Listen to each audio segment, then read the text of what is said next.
Au reste, fortifiez-vous dans le Seigneur et par sa force toute puissante. Revêtez-vous de toutes les armes de Dieu, afin de pouvoir tenir ferme contre les ruses du diable.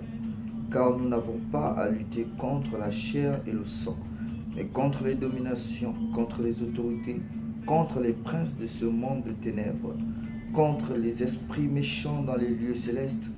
C'est pourquoi prenez toutes les armes de Dieu, afin de pouvoir résister dans le mauvais jour et tenir ferme après avoir tout surmonté. Seigneur, donne-moi la force, donne-moi la puissance, donne-moi le discernement, la sagesse de toujours savoir te servir. Donne-moi, éternel mon Dieu, mon roi, d'être un mentor. Donne-moi, éternel, d'être un appui. Donne-moi d'être, éternel mon Dieu, un exemple d'amour, de patience, de bonté.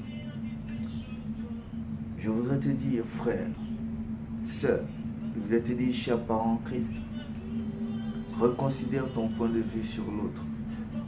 Plus quelqu'un t'humilie, plus il est en train de crier à l'aide. Plus quelqu'un t'offense, plus il est en train de crier à l'aide. Nous n'avons pas à combattre le sang et la chair.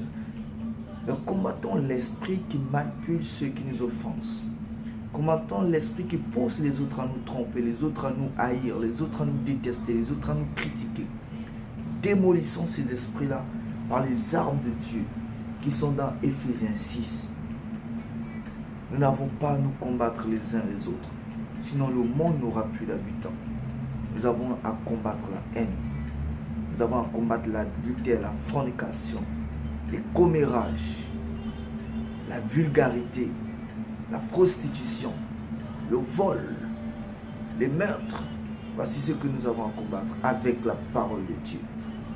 Alors je viens te fortifier pour te dire, continue de faire le bien que tu fais, ne te lasse pas. Dieu a un grand prix pour toi. Ne cesse pas de faire le bien que tu fais, sinon tu deviendras comme lui. Cet esprit qui veut que tu deviennes comme lui.